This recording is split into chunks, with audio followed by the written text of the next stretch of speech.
2.5 बरस में जितना पसीना बिहार में अगर किसी एक व्यक्ति ने राजनीतिक सामाजिक क्षेत्र में पसीना बहाया है, मेहनत की है, तो उसका नाम है प्रशांत किशोर। 1 करोड़ लोगों को इकट्ठा करके दल खड़ा कर दिया। अब जब विकल्प खड़ा हो गया है तो दोनों जो दल जो जिनको राजनीतिक मुफ्तखोरी की वर्षों से आदत लगी है कि उनको मालूम है कि हमने काम किया नहीं है, लेकिन अभी मोदी जी आएंगे, अभी नीतीश कुमार के पार्टी वाले जाएंगे और लालू का डर दिखाकर वोट मांगेंगे। अरे भैया हमको वोट नहीं दोगे तो जंगल राज आ जाएगा।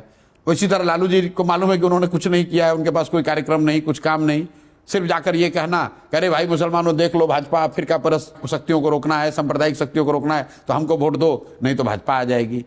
तो इन दोनों दलों को राजनीतिक मुफ्तखोरी का आदत लग गया है, काम न करना और सिर्फ दूसरे का भय दिखाकर वोट लेना। अब ये इसलिए घबराए हुए हैं कि जनता को अगर तीसरा कोई विकल्प मिल जाए, रास्ता दिख जाए, तो दोनों की लुटिया डूबने वाली है। और ऐसा मैं सिर्फ अति विश्वास में नहीं कह रहा हूं, ऑलरेडी 2020 में ये दिखा।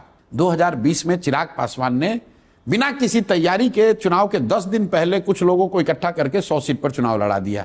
तो आपने देखा कि जो मैं बात बता रहा हूं, बदलाव की या विकल्प की चाहत इतनी बड़ी थी कि अपने आप को सूरमा समझने वाले नीतीश कुमार और जदयू 70-72 से घट के 42 पर आ गए।